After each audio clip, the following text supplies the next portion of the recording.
All right, back on the Young Turks. I got a bunch of stories lined up for you, but let's have fun first. Rick Perry. You know, Rick Perry's putting together that prayer fest in August, and they're going to all get together and pray and pray and pray. That's lovely for them. Let's have Rick Perry defend it, because it's great listening to him. This is Governor Rick Perry, and I'm inviting you to join your fellow Americans in a day of prayer and fasting on behalf of our nation. As an elected leader, I'm all too aware of government's limitations when it comes to fixing things that are spiritual in nature. That's where prayer comes in, and we need it more than ever.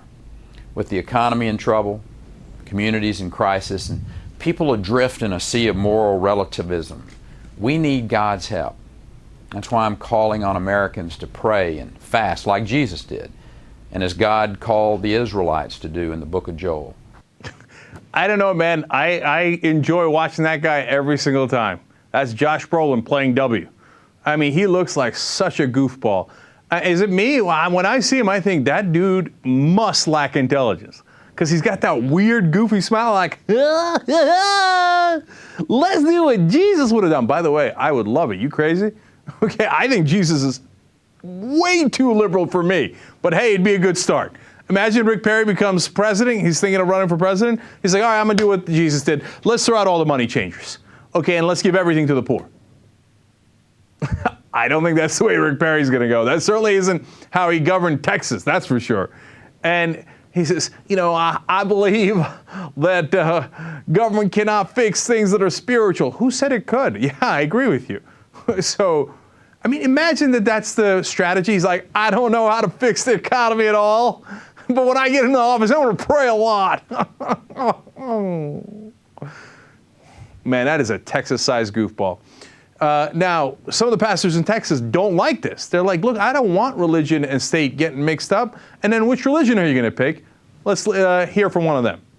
We feel that when you're the governor of a state and you hold a public event, you're supposed to invite everybody. The minister of Emerson Unitarian Universalist Church, where many different religious beliefs are embraced, takes issue with the governor's Christian-based event and its supporter, the American Family Association. They have spoken out very virulently against particularly gays and lesbians, but they also are not too terribly fond of Muslims. Politics, you know, is often a messy kind of business, which is why religion is best to keep it at arm's length.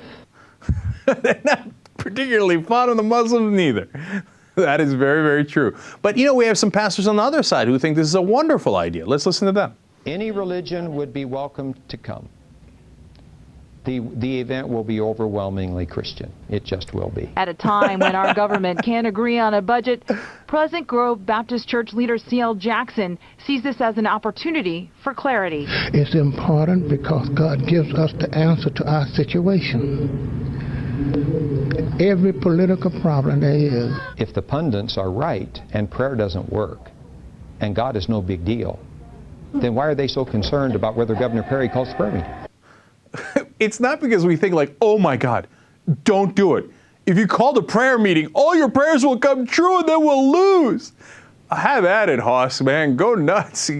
As long as you don't get the government involved and you all want to get together, and they've done this a million times over, get as many people as you can get together. Pray like, let's pray.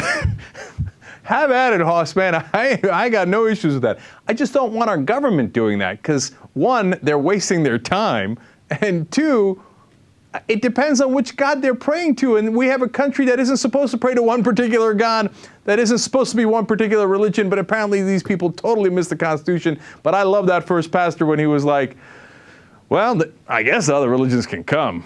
Ain't gonna be Christian, though. Okay, at least he was clear on that. The other pastor was not as clear. There was a little bit of mumbling going on there. JR, can you clarify that? We had a conversation about it. I didn't feel you were going to make me do that. Well, I don't know if everyone knows, but I did grow up in a Baptist church in St. Louis. I mean, it was just like a direct flashback. You look down and you talk, and it seems like their lips are never going to not be stuck together because God will tell you. And there's a lot of smacking. So he's right in your ear, and you don't want to hear anything he has to say because you've lost him. He's lost you 5 minutes ago. That's how all the deacons, most of the ministers on the board, because my father was one of the ministers. Now, look, here's the thing. I'm not a big fan of mumblers because I just I don't have great hearing to begin with. I keep leaning in. What do you say again? But I did pick up on the second or third time that I watched that he said God has the answers to all the political questions anyway. Is that right? What if we asked Jesus, hey, should we keep bombing Libya? What do you think Jesus says? Any chance Jesus would be like, oh, yeah, Gaddafi's there? Let's bomb the crap out of him. Probably not. Man, last thing on Rick Perry. Every time I see Rick Perry, I think of this guy. It's a really long question. Who doesn't miss that guy, man? Who doesn't miss him? And you can always follow me on Twitter. On Twitter. All right, so that's Rick Perry. Now, back to the businessmen. No matter how much you give them, they're just not satisfied. So I've told you all the million things that Obama's going to give them, etc. Steve Wynn's so mad, even though he has the highest quarterly profits that he's ever had in his entire life. Yesterday we told you about how BP made $5.6 billion in just one quarter. And you know what? I forgot to tell you. They call those results disappointing. They wanted to make more than $5.6 billion in profits. So they are the original owner of Home Depot. Is putting together a new business group that's going to be even more right-wing, and he's recruiting other people, including Whole Foods CEO John Mackey. And John Mackey apparently is a little bit of a lunatic. Now, he got himself in trouble before with anti-environmental statements, etc. Apparently, he has no idea who shops at Whole Foods because you keep talking like that. I don't know how many people are going to want to go to your store, but okay, that's fine. He says about other businesses, their concern is that they don't want to be audited. They don't want to have any pushback. That's why they're not fighting back against Obama. Really? Obama is so tough that he's sending the IRS in to audit businessmen who don't agree with him? Can you name one example? My guess is, if anything, it would be the opposite. If they told Obama, this businessman is kicking your ass, should we audit him? He'd be like, oh, no, don't do it. Don't do it. Whatever you do, don't touch him, right? But Mackey continues. He says, IRS is going to be in on them. These are quotes. The SEC is going to be in on them. The SEC and the IRS are going to be tough on Obama critics that are businessmen. On which planet? Now, I've never seen that before in all the years I've been in this country. This is getting to be like a fascist country when you're afraid to disagree with somebody, and it's becoming more and more evident. Yeah, Obama's fascist. Note to self, go to Trader Joe's instead of Whole Foods, and go to Costco instead of Home Depot. Right? Keeping it real. By the way, Costco totally libs. So bless their hearts. And totally profitable, by the way. All right, now, what I love is when Democrats catch on that cuts actually have consequences. Like they're throwing around $2.7 trillion in cuts like it's going to be no big deal, right? Yeah, well, of course, we want to seem centrist. We agree with the Republicans. Come to find out, oh my God, they're going to cut things like the EPA. Of course! In the new 2012 budget, this is not even related to the massive cuts that are coming. And they get hurt by this. Wait till they get a load of the real cuts. Anyway, it turns out Department of Interior is going to get cut by 7%. U.S. Fish and Wildlife Service is going to get cut by 21%. The Environmental Protection Agency is going to be cut by 18%. This is the Republican proposals. They're going to defund the EPA's rulemaking on coal ash, as well as mercury and other toxic air pollutants. Lovely. Sorry, we ran out of money. All those toxic air pollutants, well, they're just going to go ahead in the air because we can't regulate them anymore. They are going to block EPA from moving forward on implementing greenhouse gas emission rules, of course. They're going to prevent the EPA from issuing the next round of fuel economy standards for cars and light trucks, and the list goes on and on. And now some of the Democrats are like, really? Oh my God, I didn't know they were going to do that. Yeah, of course that's what they're going to do. Meanwhile, President Obama claims to be a Democrat. Are you fighting back against this? What's going on? As you signing off on all those cuts. By the way, here's a great example of the cuts and how they affect real people. The FAA has not been able to operate rural, small airports throughout the country because the Republicans refuse to fund them. And look, if they just said, hey, look, we're shutting them down. Okay, we don't have enough money for those airports. That's fine. No, of course not. I mean, it's not fine. I might or might not disagree. You'd have to get into the specifics of whether those airports are worthwhile or not. But of course they don't do that. Instead, they say, well, you know, we would do this, but you'd have to give us something else. And they're playing all sorts of games. And meanwhile, people are like, oh, it turns out if we don't have money, we can't run those airports. So now all those people are stuck all across the country. Yeah, it turns out that the government does some things. You didn't know that, huh? Come to find out that all of a sudden you can't catch a flight out of Alabama. What happened? I thought you hated the government. But it's gotten so ridiculous. Okay, fine, they shut down the smaller airports, right? Eventually, they're just going to say, oh, the FAA, I'm sorry, we'd love to be able to regulate the air traffic, but if that's too much government regulation, the planes are on their own. Good luck. The government does some things, and it's important. Okay. Now let's go back to the media. I'm going to get to Fox's bunker in a second. First of all, The Hill had a report out on a poll out on the media. 68% of voters consider the news media biased. Well, I think they're largely right. When you look at where they think they're biased, though, I think they're a little wrong. I think, well, actually, they're massively wrong, in my opinion. 46% believe the media generally favor Democrats, while 22% said that they believe Republicans are favored. 28% say the media is reasonably balanced. But, you know, that's the great power of propaganda, because conservatives have been saying for 30 years, oh, they got a liberal bias, liberal bias, liberal bias. Now, in reality, what they have a bias towards is power, right?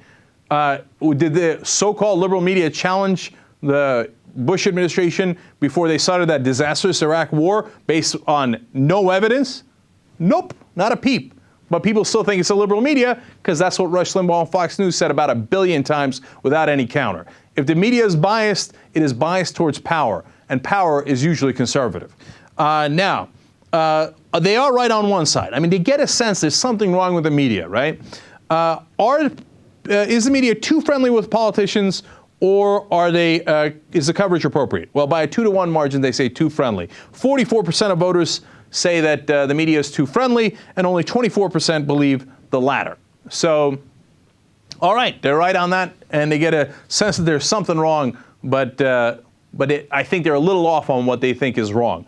But we'll try to straighten that out. That's what we try to do on this show. Now, on to Fox.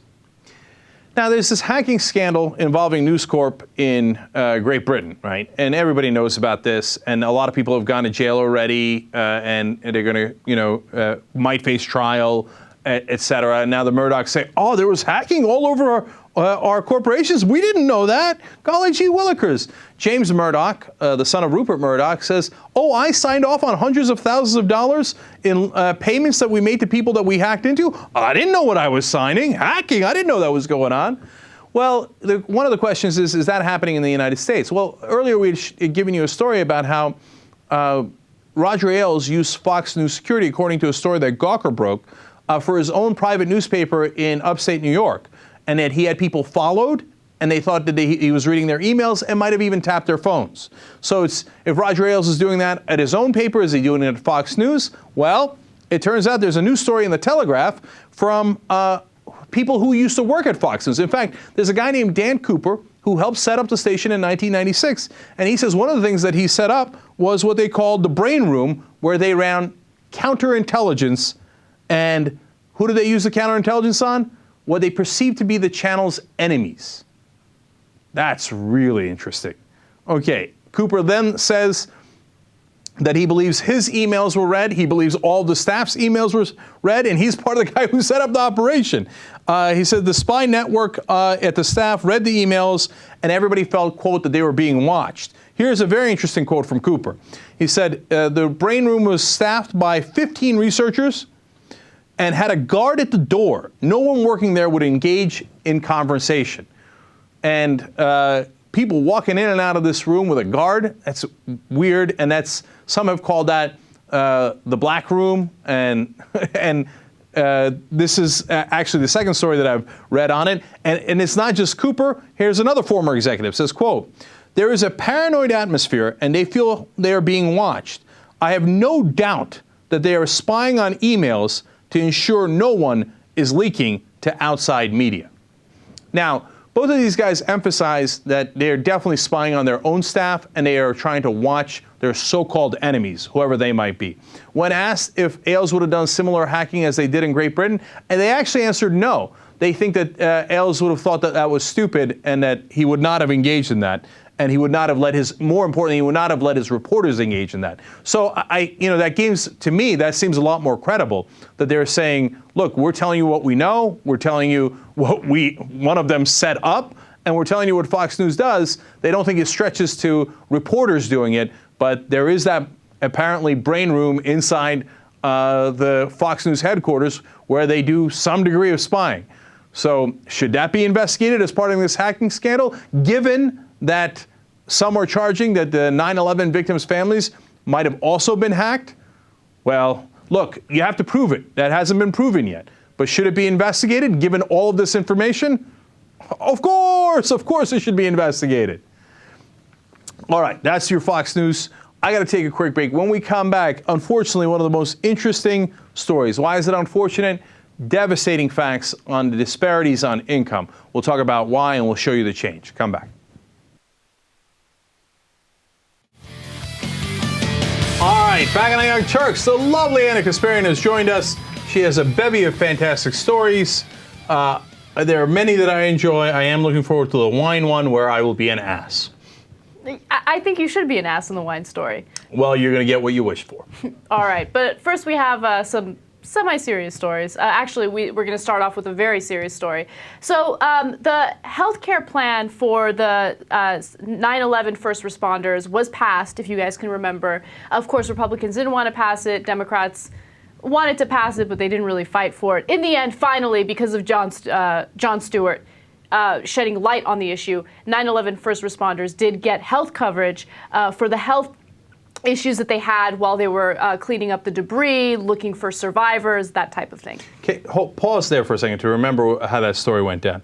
Because it shows you how unbelievably radical the Republicans are, what hypocrites they are. Because 9/11, 9/11. And the guys got sick cleaning up 9/11. They're like, oh yeah, screw them, we don't want to give them money. And they said, Obama, we'll give you the money if you give us tax cuts for the rich. They held the 9/11 responders hostage, and that was one of the big victories that Obama got when he traded away the tax cuts for the rich. And even that wouldn't have happened if it wasn't for Jon Stewart highlighting it. I give him the most credit. Right. Shep Smith on Fox News actually did a really great job with it. And then the third guy, and the one politician who fought the hardest for it, was Anthony Weiner. So he's no longer with us. One of the guys was on Fox News, and the third one's a comedian. Okay, otherwise this wouldn't even happen. Right. So it did pass, which is a good thing. However, now we're finding out that these 9/11 first responders will not get treated if they develop cancer. Now, this was the main reason why this type of legislation passed in the first place, or at least I thought. Now, of course, the 9/11 first responders are cleaning up the debris. They weren't given protective masks, so they kept breathing in all of this harmful debris and all these toxins. And as a result, some of them developed lung cancer, some of them developed bone marrow cancer, right? So now what they're saying is, look, we're not going to treat them and we're not going to cover them if they have cancer because there's no causal relationship. We haven't found a causal link yet. Yeah. Look, I got mixed feelings on this, to be honest, because on the one hand, I say, look, you need evidence, right? So what if they said, oh, I'm balding?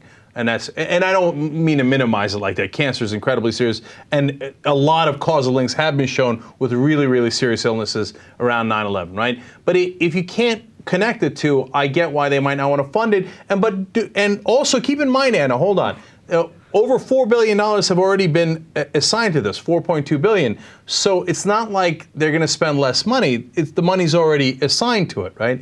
Now, having said that, when you read some of the cases, you're like, okay. Really? It's not connected? Yeah, okay. Here's how much I care about the scientific evidence in this case. Zero. Oh. These people put their lives on the line. These are police officers. These are firefighters. These are people who risk their own lives to help victims of 9/11. Okay, some of them died, some of them developed cancer, some of them have other health issues, right? I don't care about the scientific data in this case, okay? These are American heroes in my eyes, and they should be taken care of by our federal government. That's the way I see it, okay? And by the way, the cancers that they're developing are extremely rare. These bone marrow cancers are so rare that doctors are saying, no, this isn't something that happens all the time. So many of these people who are 9/11 first responders develop this bone marrow cancer. So whether or not there's a scientific study that shows the cause in a very clear and concise way, it doesn't matter. It's obvious. So I want to clarify a couple of things there. All right. So number one, a lot of the doctors are saying these guys getting these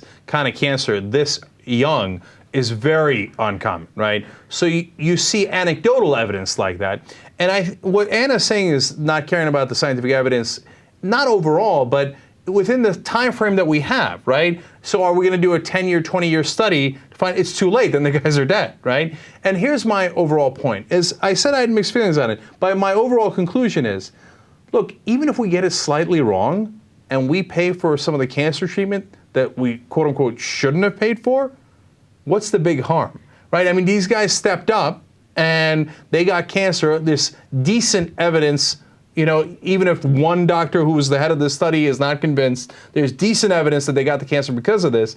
And if we screw up and we treat a couple of cancer patients by mistake, I can live with that. Do you know how much worthless crap we spend our tax dollars on a yearly basis, okay? This is the last thing that I'm concerned about. Even if there's no scientific data, even if there's evidence suggesting that, you know, the 9/11 first responders did not get cancer from the cleanup efforts, I still wouldn't care. I really wouldn't. And maybe that makes me extreme in this case, and maybe that makes me radical in this case. But I don't know. That's the way I feel about it. I have absolutely no problem knowing that some of my tax dollars went toward this. Right. And remember, the government told them, hey, don't worry about the mass. You don't need the mass. Well, just go in there and it'll be fine. It'll be fine. And I remember I had friends who lived in the area, and they told them, you don't have to move. Toxins, there's no toxins. And we already know that it's caused a great number of diseases. And like I said, I'm with you, Anna. If it turns out that we treat some diseases that it didn't cause for these heroes, what's the big harm? Sorry. Yeah, okay, sorry. We actually did something good for somebody. I hope you can live with that, Republicans. All right, what's next? A 15-year-old assassin who was found guilty of murdering 4 men and kidnapping 3 others in relation to the drug cartels in Mexico has been sentenced to 3 years. Oh, good, yeah. Well, that'll show. Cuernavaca. Yeah, okay. She was just dying to do it. I was. First of all, I love that city's name, Cuernavaca. I think it sounds nice. But anyway, there's the assassin there. He was asked by reporters how he killed the 4 men, and he said, I slit their throats. And he apparently started killing people at the age of 11, and the 4 are the ones we know. He might have done a lot more. Look, it's a tough situation because what are you going to do with these young kids? You know, some of like him, he started at age 11. Some are even under the age of 12. Are you supposed to punish them for the rest of their lives? Are they supposed to be 62 and still paying for the crimes they did 50 years ago? Okay, I think it's a fair question. On the other hand, if you don't punish them and you give them 3 years for slitting 4 guys' throats, I can guarantee you this, the drug cartels will find more 15-year-olds to do those crimes. You know, and he had admitted that he was an assassin starting at the age of 11. So he admits that he has killed more than just 4 people, right? The idea of letting him out 3 years later, I'm... And he's already wrong. served time as he was awaiting, you know, the trial and everything. So because of time that he's already served, he will be released probably by December 2013. And here's the twist to the story. He was actually born in the United States. So he is a U.S. citizen, which means when he is released from jail, he could very easily move back to San Diego where his mom is living. And when, since the crimes he committed were as a minor, that would actually, for the most part, get wiped off his record anyway. So he would come here and live or could, and you wouldn't know anything about it, and that'd be that. Now, look, maybe he gets reformed in jail, and he's a young kid. That's the other side of the coin. You know, you do a crime at 11 or 15, are you the same person at 25, 35, 45? Probably not, right? And that's part of the rationale of letting them out, you know, if they're minors, once they get past 18. On the other hand, killing 4 guys, 3 years, that math doesn't add up to me. Jesus Godoy, our Latino correspondent. Go. What are you asking me to defend them or what? No. I have no idea. I'm asking you what you think. His nickname... Cuernavaca is a great name. I love it too. So I am on Anna's side here. Awesome. Okay, that's it. Hold on. Anna wins in this story. I just wanted to go to our Latino correspondent. We have a ruling. It's on the town, but okay, I'll take it. What about on his nickname, El Ponchis? What does that mean? I do not know what El Ponchis means. This is probably just a nickname. What are you, Dave Kohler? Because like Dave is fluent in Spanish, and you'll see him, you hear him on the phone, everyone's like, right? But then if you ever ask Dave a question, hey, what does this mean? Like, what does in fuego mean? He'll be like, I don't know. You're like, how could you not know that? Dave just doesn't like answering questions. Yeah, he's a geologist, right? So every guy's trip that we go on, every year, we'll be driving by a mountain, we'll be like, Dave, what are the rocks on that mountain? He's like, I think he might have known once. Classic Dave Kohler. Okay. All right. What's next? Chinese parents, a Chinese couple has been accused of selling their 3 children in order to pay for their video game addiction. They sold their daughter initially for $500. This is in China.